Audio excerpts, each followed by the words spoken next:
Hola, soy Elizabeth Rodríguez, maestra en la institución educativa Antonio Nariño del municipio de Mosquera. Acompaño el grado de transición y desde el año 2009 hago procesos de acompañamiento a los niños y niñas en su primera infancia, en los procesos de educación inicial.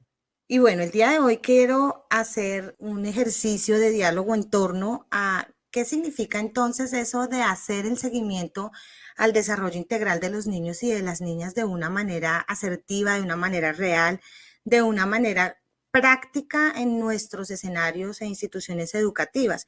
Y quiero comenzar haciendo énfasis en algo, y es que todos los maestros y todas las maestras tenemos una clara misión de hacer ese seguimiento de una manera apropiada y de una manera clara, de una manera real, en donde podamos allí converger con los niños, con las niñas, con las familias, con nuestros saberes y bueno, con todos los procesos que institucionalmente se dan. Como todos y como cada uno de nosotros cuando nos organizamos para una misión, debemos tener algunos elementos, algunos aspectos que no nos pueden faltar, porque sin esos elementos y sin esos aspectos, pues no alcanzaríamos la misión. Y hoy justamente quiero que hablemos de tres elementos, tres aspectos infaltables en ese ejercicio de seguimiento al desarrollo integral de los niños y de las niñas.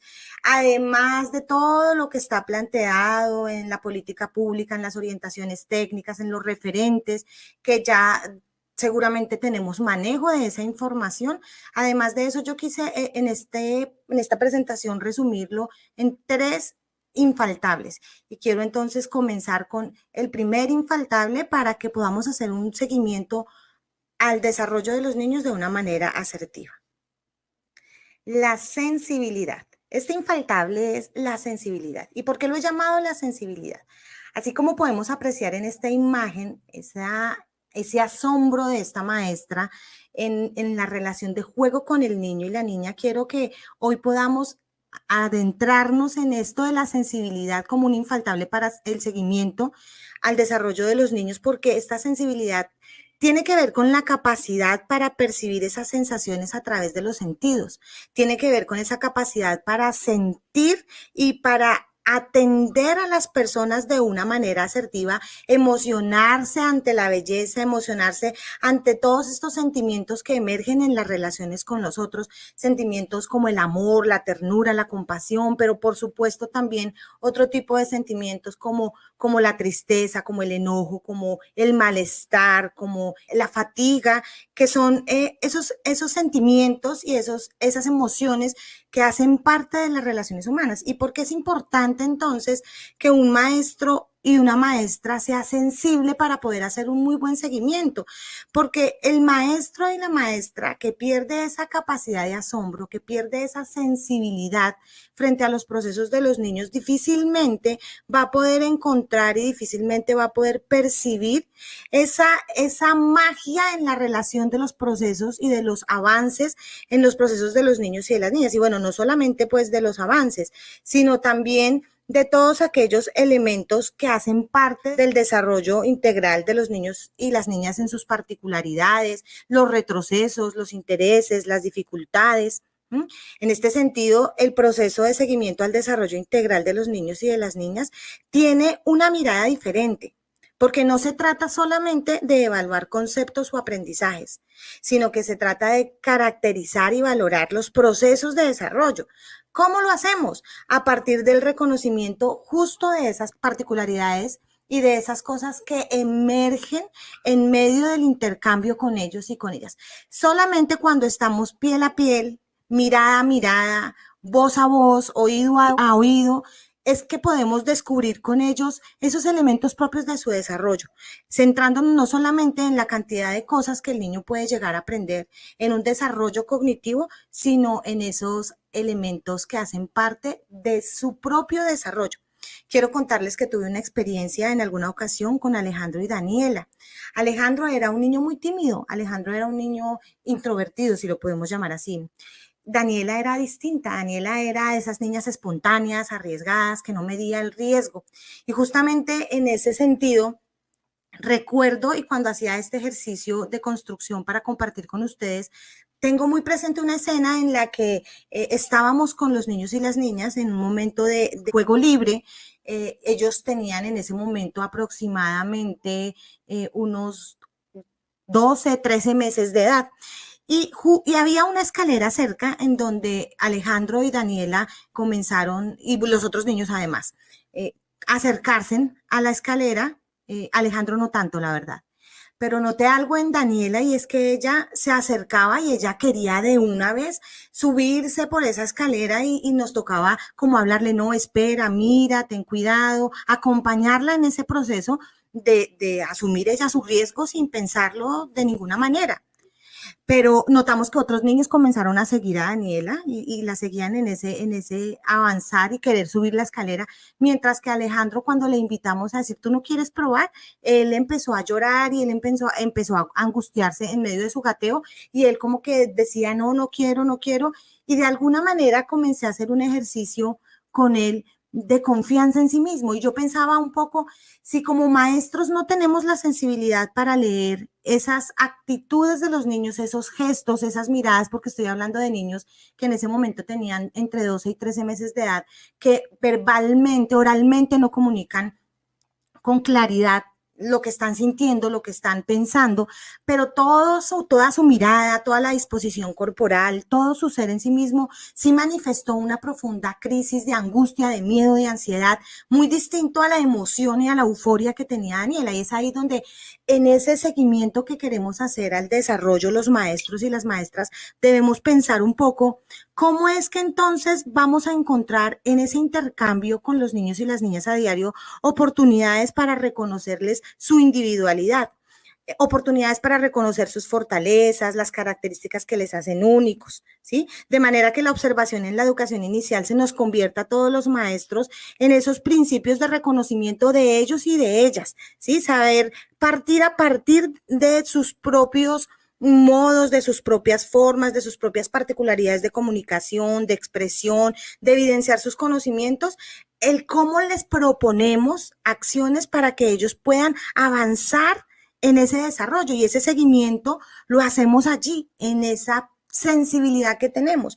Cuando nos acostumbramos los maestros a hacer los procesos de una manera automática y el seguimiento se convierte en algo por dar el resultado y ya, pues perdemos mucho la sensibilidad, perdemos la esencia de mirar al niño y de valorar y de emocionarnos. Yo no sé si a ustedes les ha pasado como maestros, pero a mí me pasa que yo me emociono cuando voy viendo esos avances que ellos tienen en sus procesos, esas transformaciones que ellos tienen, sus propios ritmos, en donde no valoro más al que es más pilo, ¿sí? O me siento frustrada como maestra tal vez porque aquel niño no hace las cosas como fulanito las hace, sino que realmente me apasiona ver en cada niño y en cada niña esos procesos propios, lo que le hace él y lo que le hace ella, únicos, irrepetibles. Y creo que ahí es donde nosotros como maestros debemos centrar nuestra mirada, qué tan sensibles somos. Y quiero hoy dejarles dos preguntas para que nos las hagamos.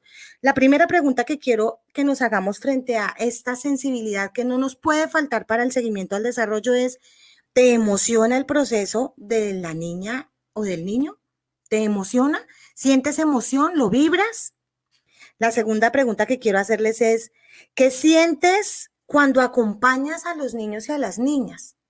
¿Qué sentimos? ¿Qué sentimos? Me parece que es fundamental y no nos puede faltar en nuestro ejercicio y en nuestro rol docente y con mayor puntualidad para hacer un seguimiento a su desarrollo, ser muy sensibles a todo lo que pasa en su proceso. El segundo infaltable para hacer ese seguimiento de una manera contundente al proceso de los niños lo he titulado conectividad.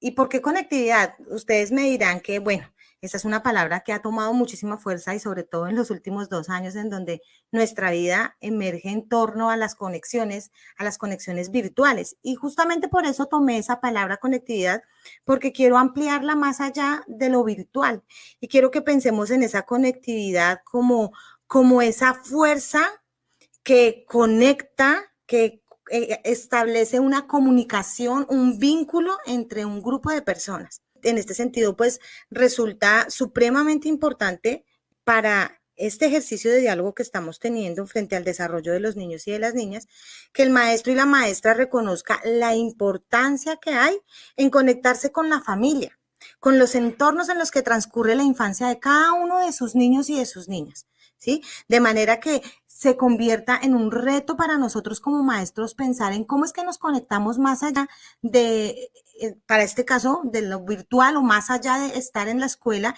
y tener un intercambio de conocimientos, cómo es que realmente logramos establecer una conexión con el niño que trascienda a las familias, que trascienda a los entornos en donde él está. Sabemos tal vez nosotros en dónde están nuestros niños y niñas los fines de semana, qué hacen, a qué se dedican sus papás, a qué se dedican sus mamás. La alianza entre la familia y la escuela es un proceso muy importante, es un proceso que se debe dar desde la participación, en donde efectivamente no solamente se va a involucrar a los niños y a las niñas, sino que también se logra hacer una conexión real con las familias, es decir, una conexión de importancia, que no es solamente por el hecho de ser la maestra del niño, sino porque me importan tanto los procesos del niño y de la niña, me importa tanto su desarrollo que yo establezco una conexión con sus familias a fin de poder ver y hacer ese seguimiento a cómo es que el niño se está desarrollando, cómo es que el niño está transcurriendo su vida en los diferentes entornos a los que él y pues y ella como niña pertenecen. Entonces, esto es fundamental. ¿Cómo es que como maestros estamos conectando con las familias? ¿Sí? Históricamente, las familias y la escuela han tenido rupturas. Históricamente hay una puja entre los maestros y entre las familias en donde las familias siempre van a considerar que hay maestros que les salimos a deber, ¿sí? Y por supuesto también hay maestros y habemos maestros que tal vez en determinados momentos podemos pensar que las familias nos salen a deber, ¿sí? Y que no estamos y no nos complementamos. Y es allí justamente donde quiero que pongamos la mirada. ¿Cómo es que nos conectamos con estas familias para poder realmente acompañar y potenciar, promover ese desarrollo integral de los niños y de las niñas a partir del seguimiento continuo? Pero no solamente con las familias, sino también con esos otros agentes y actores educativos, con otras maestras, otros maestros, que también hacen parte de los procesos. Y bueno, para este caso, el proceso en el entorno educativo.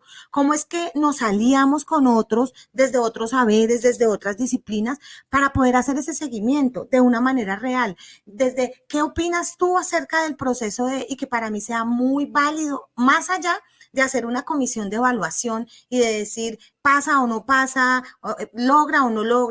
¿Cómo es que entre todos confluimos para poder garantizar un muy buen proceso al niño y a la niña? En este sentido, este seguimiento permite compartir diferentes miradas, informaciones valiosas que nos permiten conocer mejor a los niños y a las niñas, de manera que podamos facilitar la toma de decisiones, de manera que podamos facilitar los procesos de intercambio, de cómo es que aportamos a ese desarrollo de los niños y de las niñas. Partir de este principio de la buena fe en términos de la familia se convierte en muy importante. A veces los maestros partimos desde la desconfianza, que las familias no hacen, que las familias les falta, que la mamá hace tal, que el papá hace tal, que no, que no, que no. Y entonces eso se convierte en una puja que finalmente afecta una mirada objetiva, una mirada clara y contundente sobre el desarrollo del niño y el desarrollo de la niña. Para esto es muy importante la construcción de relaciones horizontales, relaciones de respeto, relaciones de armonía, en donde para nosotros como maestros la voz de la familia sea importante. Desde el principio de la buena fe, la voz del papá, la voz de la mamá, sea valedero para nosotros. A veces, tristemente, los maestros intentamos invalidar los procesos de las familias. Recuerdo en mi experiencia como docente, trabajamos una estrategia, una propuesta que teníamos en el grupo con los niños y las niñas en edades iniciales que se llamaba los telares. Y los telares nacían del reconocimiento de las historias de vida de cada uno de los niños y las niñas. Pero pues estamos hablando de niños y niñas entre los 4 meses y los 2 años de edad, para los que estaba pensada esta propuesta, y decíamos, bueno, en su historia de vida, ¿qué tantas cosas podemos pensarnos? Y ustedes dirán, no, pues tan pequeños, no hay mucho que decir. Resulta que no, hay mucho que decir, porque esa historia de vida de los niños se ha configurado a partir de la historia de vida de sus familias, de sus contextos. Entonces, recogíamos las historias de vida de las mamás y de los papás, y a partir de allí empezábamos a generar todo un entramado de acciones pedagógicas, de experiencias significativas, en donde traíamos las historias de vida de los padres, las compartíamos con todos los niños y desde allí emergieron cosas tan interesantes que nos permitían entender muchas cosas justamente del proceso de desarrollo de los niños y de las niñas. Pero solamente en la medida en que nos acercamos podemos valorar ese entramado de relaciones. Solamente en la medida que les reconocemos y les respetamos podemos apoyar los procesos de los niños y de las niñas más allá de una escuela de padres, más allá de decirle al papá o a la mamá cómo criar a sus hijos, ¿sí? Sino cómo convergemos en una relación de diálogo y cómo nos apoyamos mutuamente, cómo nos apoyamos con otros maestros para potenciar y para enriquecer ese proceso de los niños y de las niñas. Yo siempre he dicho que yo no soy la mamá ni el papá de este niño y de esta niña. Y siempre me he dado, si lo puedo decir así coloquialmente, me he dado la pela por respetar las pautas de crianza, las decisiones propias, que si no está de acuerdo con mi criterio, con mi forma de ver el mundo, con mis creencias, eso a mí no me compete, porque eso le compete a la familia. Y a mí como maestra que me compete respetuosamente acompañar armoniosamente los procesos de los niños y de las niñas. Entonces, súper importante que lo tengamos allí en cuenta. ¿Cómo es que nosotros hacemos este proceso de conectarnos con las familias, conectarnos con los entornos en los que transcurre la infancia de los niños y de las niñas? Y para cerrar, quiero hacerles una pregunta. Sí, quiero que allí todos interioricemos y nos preguntemos, ¿inviertes tiempo y esfuerzo para conectar el entorno del niño y la niña a su proceso? A veces decimos que no nos desgastamos con esas cosas, pero si valoráramos lo importante de la conectividad en el seguimiento al desarrollo de los niños y de las niñas, invertiríamos mucho tiempo y esfuerzo para conectarnos con sus familias y por supuesto con su entorno. Bueno, y así llegamos entonces al tercer infaltable para poder hacer un muy buen seguimiento al desarrollo de los niños y de las niñas, y es justamente la proactividad. La proactividad tiene que ver con esa capacidad para tomar activamente el control y decidir qué hacer en cada momento, ¿sí? Anticipándonos a los acontecimientos, anticipándonos a lo que pueda suceder justo en el momento indicado. No es suficiente con ser sensibles o con establecer conexiones efectivas con los padres, con los demás compañeros, con las familias, para hacer un muy buen seguimiento al desarrollo de los niños y de las niñas. No es suficiente. Es muy importante y como lo vimos, no nos puede faltar esa sensibilidad, no nos puede faltar esa conectividad, pero tampoco nos puede faltar la proactividad, porque es necesario que el maestro y la maestra sea proactivo, que el maestro y la maestra desarrolle una capacidad para responder oportunamente al desarrollo mismo del niño y de la niña en su misma práctica pedagógica. Esto tiene que ver pues con una profunda sensibilidad para transformar las proyecciones o las planeaciones pedagógicas, ¿sí? De manera que surjan oportunidades, que emerjan oportunidades a partir de lo que se está observando y que muchas veces pues no da espera, ¿sí? Hay muchas cosas que como maestros sabemos que estamos sobre la práctica misma y los niños dicen cosas, los niños miran cosas, uno les quiere explicar o comentarles o llevarlos a ver pero de alguna manera y por alguna razón ellos se centraron en B. Y uno como maestro pueda que no tenga contemplado B, pero cuando nosotros somos maestros que tenemos claro ese seguimiento al desarrollo y tenemos claro los procesos de intencionalidad con los niños y las niñas, somos proactivos. ¿Y qué hacemos? No nos quedamos en A, no nos centramos en A y vamos a A y no me importa lo que tú opines, no me importa lo que tú digas, vamos a, sino que realmente lo que nosotros hacemos es comenzar a replantearnos esa propuesta que tenemos. Y entonces, pensando desde el seguimiento a su desarrollo, nos despejamos, nos desprendemos, nos desanclamos, si lo puedo decir así, de los logros, las metas, los objetivos. Descentramos todo nuestro quehacer pedagógico de lo cognitivo y del reconocimiento de ciertos aprendizajes y ciertos mínimos que el niño tiene que o debe tener de saber para pasar de un grado al otro o pasar de una etapa a la otra, ¿sí? Y nos centramos más bien en ese reconocimiento de la individualidad, en ese reconocimiento de lo propio de cada uno de los niños y de las niñas, ¿sí? Y empezamos a evidenciar que si al niño le llamó la atención B, es por algo. ¿Por qué le llamó la atención? Desde allí, ¿yo qué puedo potenciar? Porque yo puedo seguirme quedando y puedo seguir insistiendo en A, pero al niño no le interesa y no aporta a su desarrollo.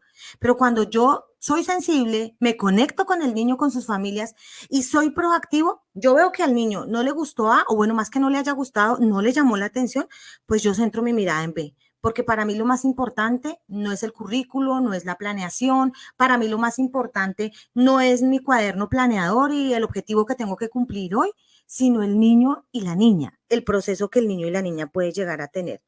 Hace unos días trabajando con mis niños y niñas en un proceso en torno, a ellos les ha encantado el tema de los dinosaurios y bueno, hemos estado trabajando en torno a este tema varias cosas y sé que es un tema que muchos de los maestros y tal vez usted me dice, yo también lo he hecho y todos lo hemos hecho, seguramente.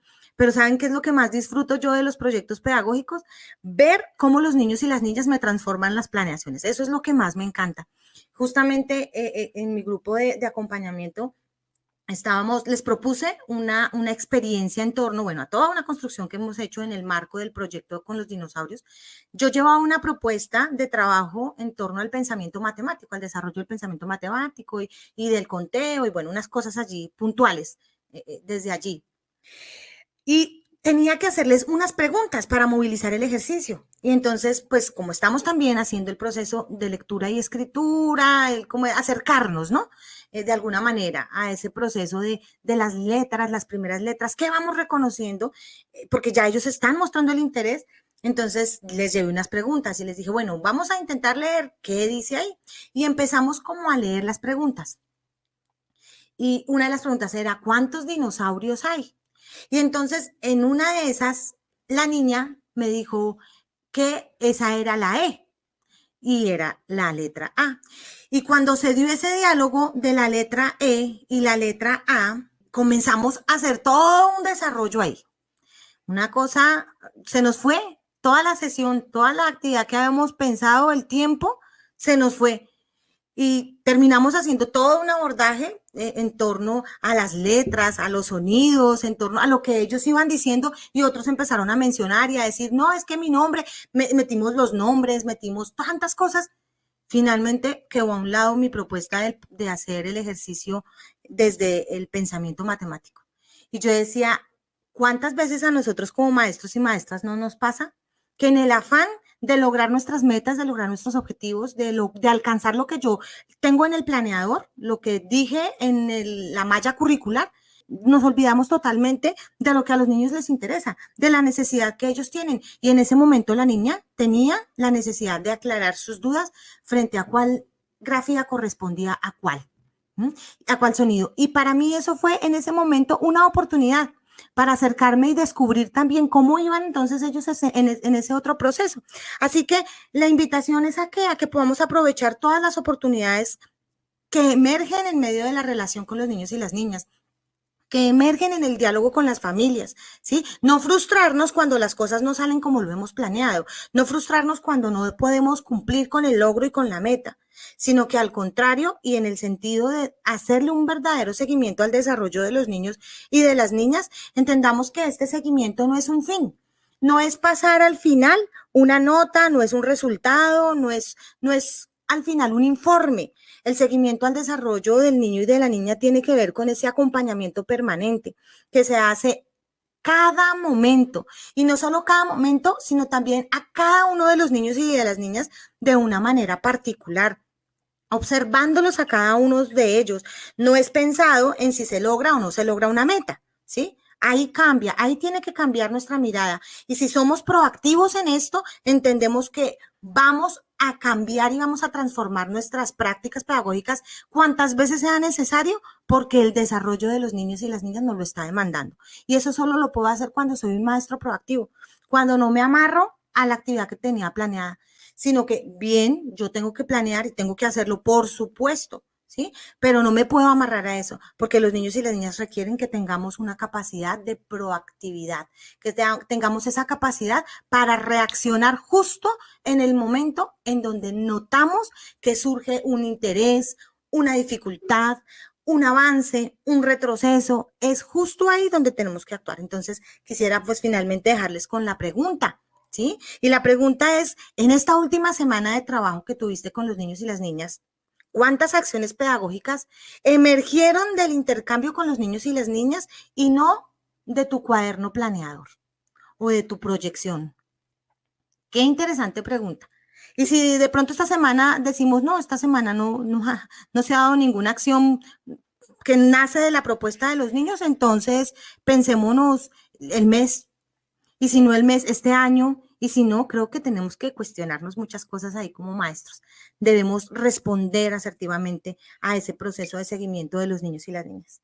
De esta manera quiero agradecerles a todos ustedes, agradecerles por la oportunidad de poder compartir este saber que he venido construyendo como maestra a lo largo de mi experiencia y nada, recordarles que en nuestra maleta que llevamos a la institución educativa o que llevamos al campo educativo, a nuestro entorno educativo, no nos pueden faltar la sensibilidad, la conectividad y la proactividad. Así que muchísimas gracias para todos. Nos vemos en una próxima ocasión.